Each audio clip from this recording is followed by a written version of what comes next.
Welcome to the channel BEd curriculum. Paper first जो philosophy है, इसमें आज का टॉपिक है दर्शन और शिक्षा के बीच में संबंध। तो देखते हैं कि दर्शन जो फिलॉसफी है और शिक्षा एजुकेशन, इसके बीच में क्या संबंध है। तो दर्शन जो बात करता है वो तीन अंग होते हैं दर्शन के: तत्व मीमांसा, ज्ञान मीमांसा और तर्क मीमांसा।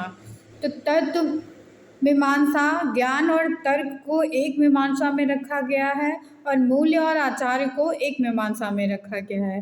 तो ये बात रही जो है दर्शन के बारे में। अब हमें जो है देखना है कि दर्शन और शिक्षा के बीच में संबंध क्या है। तो तत्व मीमांसा, जिसको मेटाफिजिक्स कहते हैं, इसका और शिक्षा का क्या संबंध है, सबसे पहले ये देखते हैं।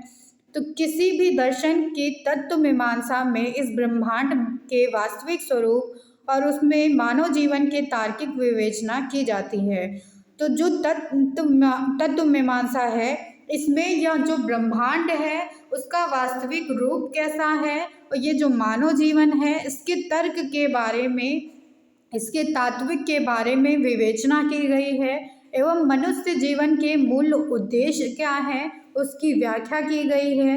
इन उद्देश्यों की प्राप्ति के साधन के क्या मार्ग हो सकते हैं, इसके बारे में बताया गया है। कोई भी मानव समाज मनुष्यों को इन उद्देश्यों की प्राप्ति के योग्य बनाने के लिए शिक्षा की व्यवस्था करता है। तब कहना ना होगा कि किसी भी समाज की शिक्षा के उद्देश्य मूल रूप से उसके जीवन दर्शन पर आधारित होते हैं। जहाँ तक शिक्षा की पाठ्यचर्या की बात है, यह तो उद्देश्यों की प्राप्ति का साधन होती है। तो इस तरह से बताया गया है कि जैसे ही मानव जीवन के जो है उद्देश्य को प्राप्त करने के लिए कुछ साधनों की ज़रूरत होती है, वैसे ही शिक्षा के उद्देश्यों की प्राप्ति के लिए कुछ साधनों की ज़रूरत होती है जिनको पाठ्यचर्या कहा जाता है। तो ये पाठ्यचर्या ही हमें अपने उद्देश्य तक पहुँचाते हैं। अतः स्पष्ट है कि इसका विकास भी तत्व मीमांसा के आधार पर किया जाता है। तो इस तरह से यह कहा गया कि जो इसका विकास हुआ है, शिक्षा का जो विकास हुआ है, वह कहीं न कहीं तत्व मीमांसा पर आधारित है। जैसे उदाहरण के लिए बताया गया है कि प्रकृतिवाद और आदर्शवाद की तत्व मीमांसा को लीजिए। तो प्रकृतिवाद और आदर्शवाद जो है वो किस पर जो है बेस्ड है। प्रकृतिवाद पूरी तरह से मतलब प्रकृति की बात की गई है। आदर्शवाद मतलब कि क्या चीज़ आदर्श है और वही सत्य है। प्रकृतिवाद के अनुसार यह संपूर्ण ब्रह्मांड प्रकृति जय है। तो उसमें जो है पूरी तरह से यह बताया गया है कि प्रकृति ही सबसे प्रमुख है, प्रकृति द्वारा निर्मित यह भौतिक संसार जगत ही सत्य है। तो इसमें जो है प्रकृति को इम्पोर्टेंस दी गई है, प्रकृति को ही महत्व दिया गया है। और इसी के विपरीत आदर्शवाद है, जिसमें संपूर्ण संसार को किसी परोक्ष यानी कि आध्यात्मिक शक्ति द्वारा निर्मित माना गया है। तो जो आदर्शवाद है वह यह मानता है कि यह सारा जो संसार है, पूरा ब्रह्मांड है, वो किसी आध्यात्मिक शक्ति के द्वारा निर्मित है। इसके अनुसार यह भौतिक संसार जो है वो नश्वर है। आदर्शवाद का कहना था कि ये संसार जो है वो नश्वर है। तो इस तरह से जो है प्रकृतिवाद और आदर्शवाद एक दूसरे से डिफरेंट थे। अब सेकंड बात करेंगे कि ज्ञान एवं तर्क मीमांसा और शिक्षा के बारे में। ज्ञान और तर्क मीमांसा को एपिस्टेमोलॉजी और एथिक्स कहा जाता है और शिक्षा को एजुकेशन। तो इनमें क्या संबंध है ये देखते हैं। तो किसी भी दर्शन की ज्ञान और तर्क मीमांसा में ज्ञान के वास्तविक स्वरूप और ज्ञान प्राप्त करने के साधनों एवं विधियों की व्याख्या की जाती है। तो जो ज्ञान मीमांसा या तर्क मीमांसा है उसमें ज्ञान का वास्तविक स्वरूप क्या है, ज्ञान प्राप्त करने की कौन सी विधियां हैं, कौन से साधन हैं, मतलब ज्ञान से ही रिलेटेड सारी चीज़ों की व्याख्या की गई है। और ज्ञान की सत्य की प्रमाणिकता करने के तर्क की विधियों की व्याख्या की गई है। तो ज्ञान की सत्यता को प्रमाणित करने के लिए कौन कौन से तर्क हैं, उनकी क्या विधियां हैं, इस चीज़ की भी व्याख्या की गई है ज्ञान और तर्क मीमांसा में। सामान्यतः जिस समाज को दर्शन व्याप्त होता है उसमें शिक्षा की सामग्री या पाठ्यचर्या शिक्षा प्राप्त करने के साधन और मूल्य विधियों रूप में उसी दर्शन की ज्ञान मीमांसा या तर्क मीमांसा के आधार पर विकसित की गई हैं। तो इस तरह से बताया गया कि शिक्षा की जो सामग्रियां हैं या पाठ्यचर्या है, शिक्षा को प्राप्त करने के साधन या जो विधियां हैं, वो मूल रूप से दर्शन की ज्ञान मीमांसा और तर्क मीमांसा पर आधारित हैं। तो इसको भी उदाहरण से समझेंगे कि प्रकृतिवाद और दर्शनवाद की ही ज्ञान और तर्क मीमांसा को लीजिए तो हम देखते हैं कि प्रकृतिवाद के अनुसार यह वास्तु जगत ही सत्य है। तो प्रकृतिवाद का कहना था कि ये जो वस्तु जगत है यही सत्य है, इस वस्तु जगत का ज्ञान ही सत्य ज्ञान है। तो इस तरह से बताया गया है कि इस वस्तु जगत में जो ज्ञान है वही सत्य का ज्ञान है। इस वस्तु जगत का ज्ञान मनुष्य अपनी कामेंद्रियों और ज्ञानेंद्रियों द्वारा ही प्राप्त करता है। तो मनुष्य जो भी ग्रहण करता है वह अपनी ज्ञानेंद्रियों और कामेंद्रियों के द्वारा ही ग्रहण करता है। प्रमाणता या शिक्षा के क्षेत्र में कामेंद्रियों और ज्ञानेंद्रियों द्वारा सीखने पर बल देता है। तो इस तरह से प्रकृतिवाद जो था वह कामेंद्रियों और ज्ञानेंद्रियों द्वारा शिक्षा को ग्रहण करने पर बल देता था। इसके विपरीत कार्य करता था आदर्शवाद, जो आध्यात्मिक जगत के ज्ञान को सत्य मानता था। तो आदर्शवाद का कहना था कि आध्यात्मिक जगत का ज्ञान प्राप्त करने के लिए आत्मशक्ति और विवेक शक्ति की आवश्यकता होती है। जैसे कि प्रकृतिवाद का मानना था कि कामेंद्रियों और ज्ञानेंद्रियों की जरूरत होती है ज्ञान को प्राप्त करने के लिए, लेकिन आदर्शवाद का कहना था कि आत्मशक्ति और विवेक शक्ति की आवश्यकता है हमें ज्ञान को प्राप्त करने के लिए। तो इस तरह से दोनों एक दूसरे से भिन्न थे। फिर थर्ड पॉइंट है कि मूल्य एवं आचार मीमांसा और शिक्षा के बीच में क्या संबंध है।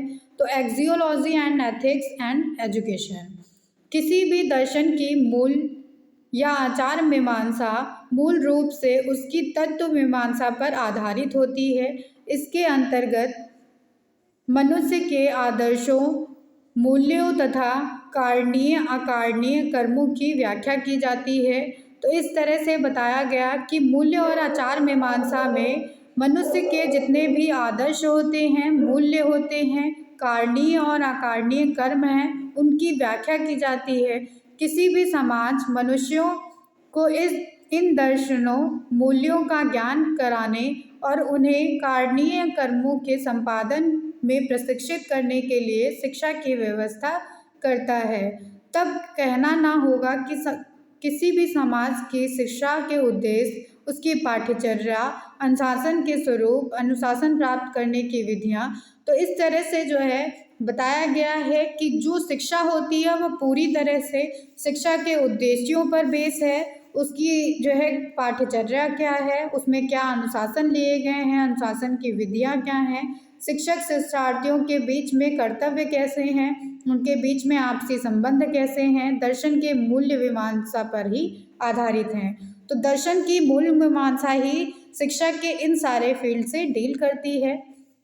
तो इसको भी हम उदाहरण के द्वारा समझ सकते हैं कि प्रकृतिवाद जो है वह यह बताता है कि प्रकृति विकास में जो है शिक्षा के विकास में प्रकृति सहायता करती है, जबकि आदर्शवाद का कहना है कि आदर्शवाद शाश्वत मूल्यों में विश्वास करता है।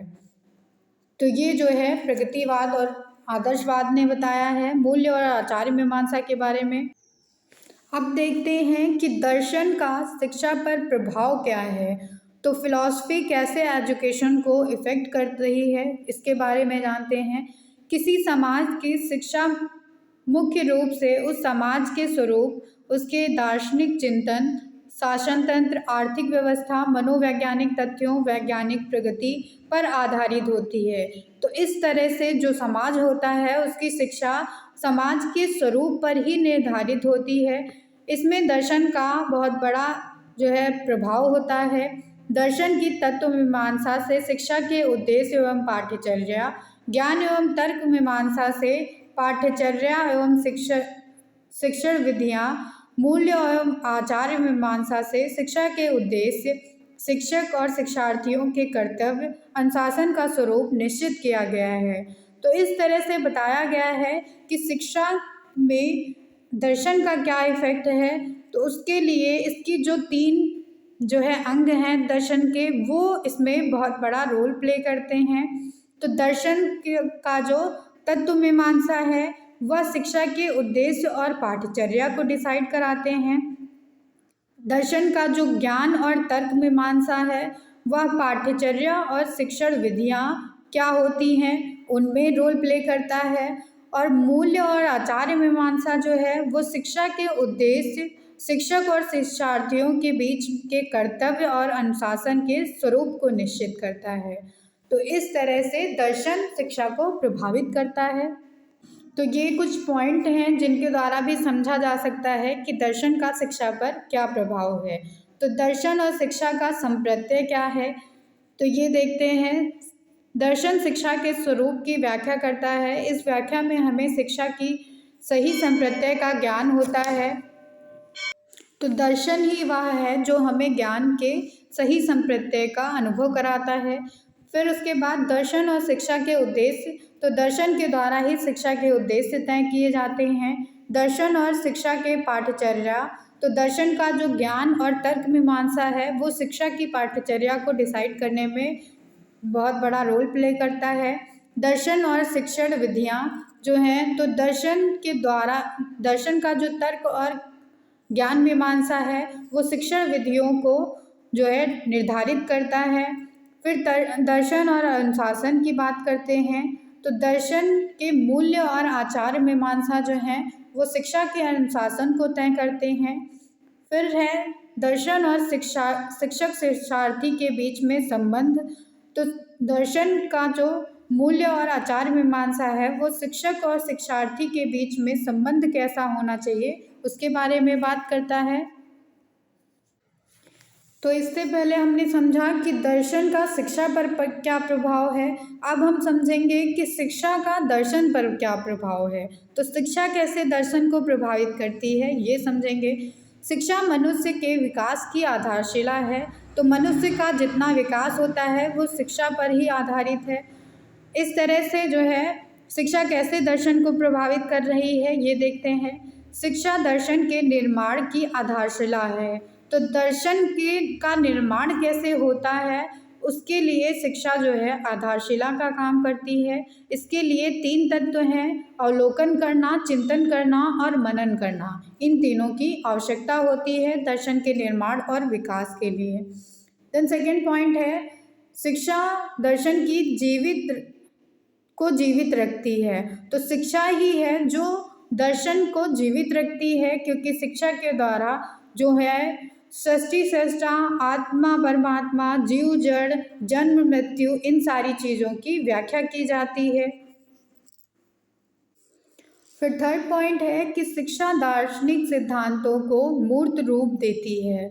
तो शिक्षा के द्वारा ही जो दार्शनिक सिद्धांत होते हैं या जितने भी दर्शन शास्त्र के शास्त्री हैं उनके जो सिद्धांत हैं, उनके जो प्रिंसिपल्स हैं, उनको एक तरह से मूर्त रूप प्रदान किया गया है। इसके लिए जॉन डीवी का कहना था कि इसी सत्य को दूसरे शब्दों में व्यक्त किया जाए तो उसमें शब्दों में दर्शन अपने सामान्य स्वरूप में शिक्षा का सिद्धांत ही है। तो शिक्षा का दर्शन जो है उनको अगर सामान्य स्वरूप में हम देखें तो शिक्षा का सिद्धांत ही कहा जाएगा उसको। देन फोर्थ पॉइंट है कि शिक्षा दर्शन की नई समस्याओं से परिचित कराता है। तो शिक्षा के द्वारा ही दर्शन को कोई नई समस्या जो आती है उससे परिचय कराया जाता है। इसके बाद फिफ्थ पॉइंट है कि शिक्षा दर्शन को गतिशील रखती है। तो शिक्षा के द्वारा ही दर्शन में निरीक्षण किया जाता है, चिंतन किया जाता है और इसके विकास के लिए जो है शक्ति दी जाती है। इस तरह से शिक्षा जो है दर्शन को गतिशीलता प्रदान करती है। अब बात करेंगे शिक्षा दर्शन का अर्थ और परिभाषा। अभी तक जो हमने बात की वो अलग अलग बात की फिलॉसफी के बारे में, शिक्षा के बारे में। अब बात करेंगे कि शिक्षा दर्शन क्या है और उसकी क्या परिभाषा है। तो इस तरह से समझेंगे कि जब शिक्षा शास्त्री शैक्षिक समस्याओं के प्रति जागरूक होते हैं, उन्हें समाधान के लिए दर्शन का सहारा ले तो जो है वो समाधान के लिए दर्शन का सहारा लेते हैं। तो कहा गया है कि शिक्षा शास्त्री जब किसी शैक्षिक समस्या के लिए जागरूक होते हैं तो उनको उसके समाधान के लिए दर्शन का सहारा लेना पड़ता है। तो शिक्षा दर्शन का उदय होता है, तब जो है शिक्षा दर्शन का उदय होता है। इस प्रकार दार्शनिक और शिक्षा शास्त्री दोनों ही एक के द्वारा शिक्षा दर्शन का निर्माण करते हैं। तो इस तरह से बताया गया कि दार्शनिक और शिक्षा शास्त्री जो हैं दोनों ही एक दूसरे के द्वारा शिक्षा दर्शन का निर्माण करते हैं। दर्शन वह भाग है जिसमें शिक्षा की समस्याओं का अध्ययन किया जाता है और उन समस्याओं पर हल प्रस्तुत किया जाता है। तो दर्शन जो है शिक्षा की समस्याओं का अध्ययन करता है और उनके विषय में जो है उनका हल प्रदान करता है। शिक्षा दर्शन कहलाता है, इसी को हम शिक्षा दर्शन के नाम से जानते हैं।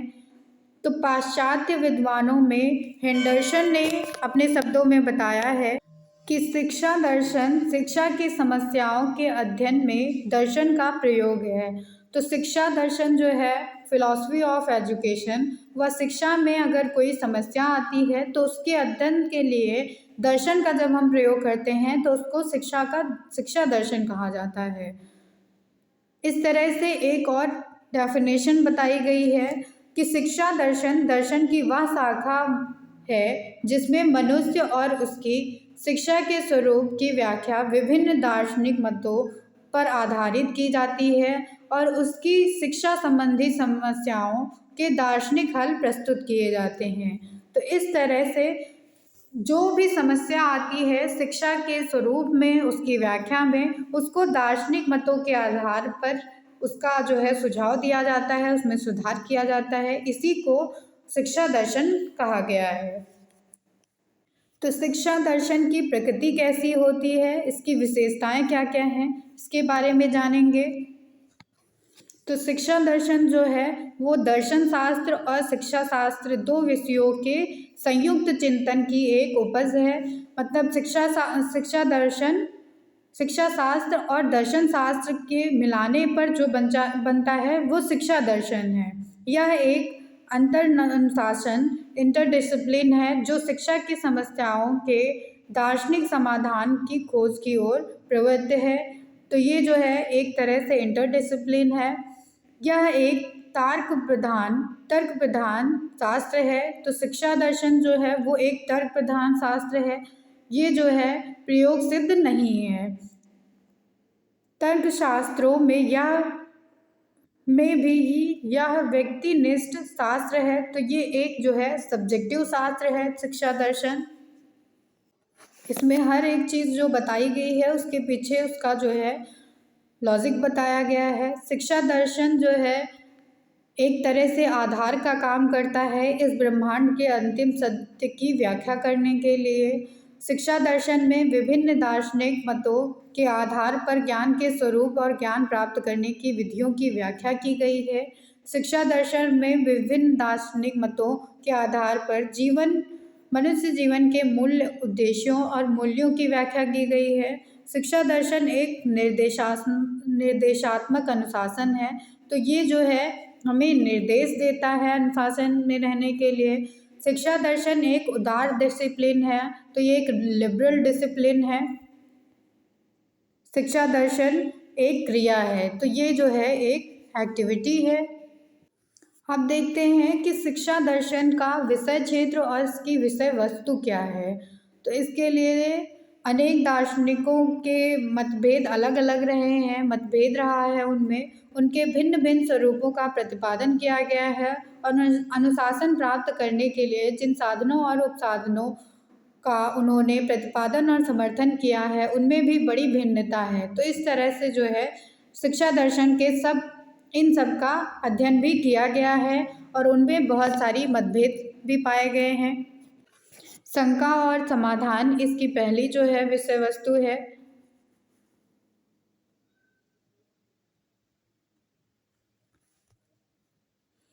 अब देखेंगे कि शिक्षा दर्शन के कार्य क्या हैं। तो शिक्षा दर्शन किस तरह से कार्य करता है इसके बारे में जानते हैं। विभिन्न दार्शनिक दृष्टिकोणों के आधार पर मनुष्य और उसकी शिक्षा के स्वरूप की व्याख्या करना और शिक्षा के वास्तविक स्वरूप को समझने में सहायता करता है।